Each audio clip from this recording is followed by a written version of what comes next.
All right, guys, so I've gotten my pieces out of the kiln and we are ready to work with our overglaze. So the first thing that I did once I got my pieces out of the kiln, so they've been through the drying, the firing process, they've shrunk, and we're good to go.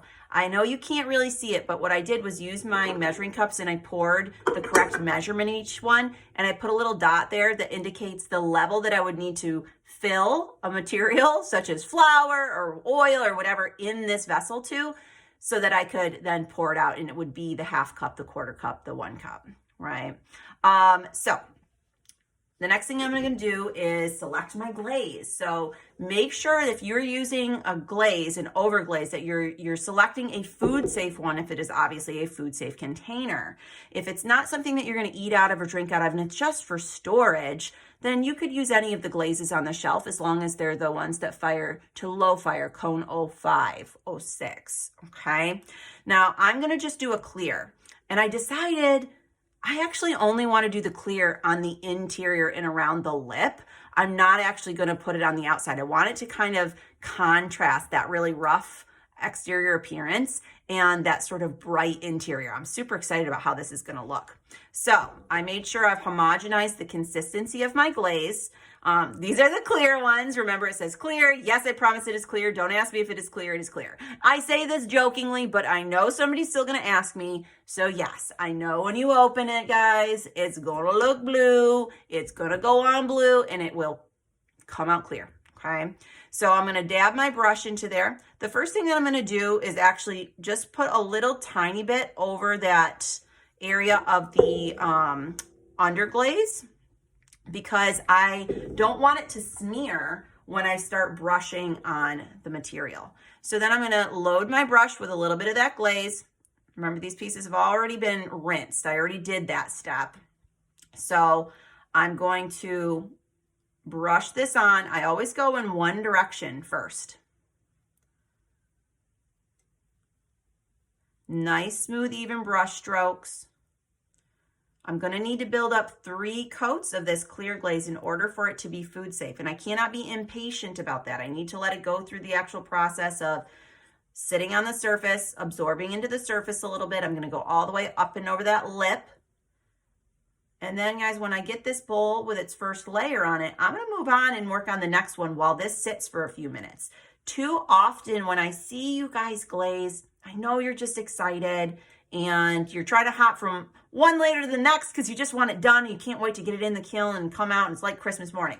But if you do not take the time to properly layer the silica material on the surface, you're going to get this out of the kiln and it's going to look thin and patchy. So patience is key and consistency is key. So I'm really checking all these areas that need to be food safe, dabbing that material on there, making sure that I've got nice even coverage all the way down that lip, that little pouring spout that we had created.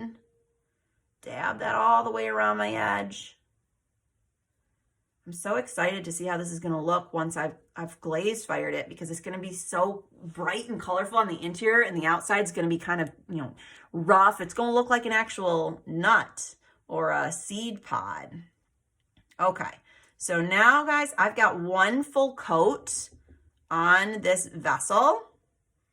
It is not ready for a second coat yet. And this is where, again, I know you guys get excited, but hear me when I say, don't rush this process. If you just go ahead and start smearing more on, you're not actually building layers. It needs time to sit. It's going to look a little bit chalky. So let me put that one down. I actually had started this one to show you what it will look like. That's about 1 coat, but even over here is a little bit wet. So I would wait a couple minutes before I was to go ahead and put on a second coat. Or, I do have the heat gun, but I only have 1. There's a lot of you. There's 1 heat gun, and I don't want you to burn yourselves, but you could use that.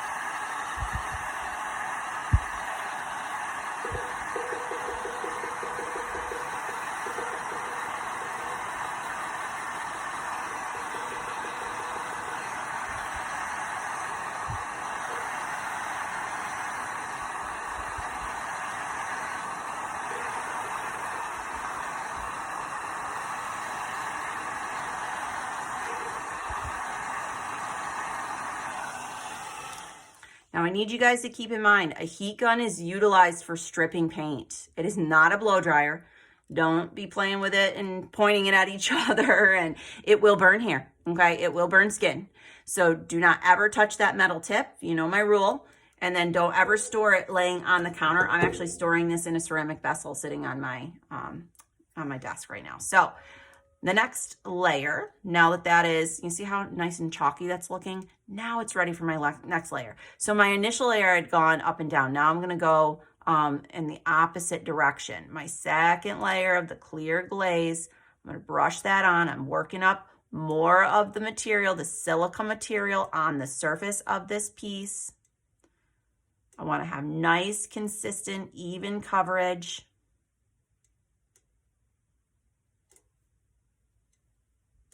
Oh yeah, that's going to look good. Again, I'm making sure I've gone all the way around the lip of the piece. And this will be 2 coats.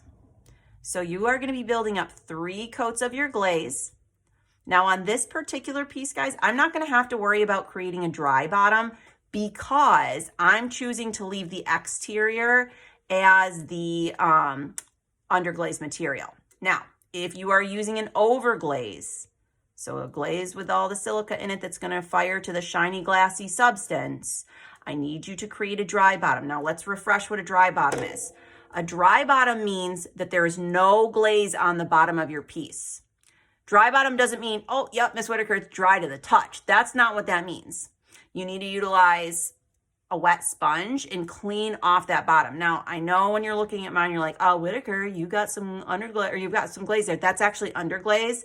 I was using the underglaze to kind of fill in some patchy areas. So this is actually a material that can, I know this is confusing, but that is actually the material that can go on the bottom of the piece. I was just kind of spot checking any areas where I felt like the bisqueware peeked through.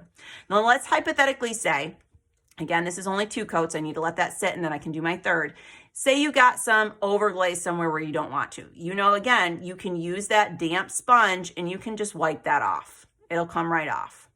That's the beauty of glaze. It's not the same thing as getting acrylic paint on your clothing.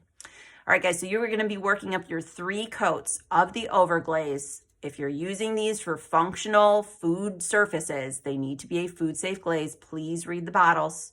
When you are ready, when you've got a dry bottom and you're good to go, you're going to put those babies on the bisque cart, the firing cart really, and I will wheel that back and I will do a glaze firing.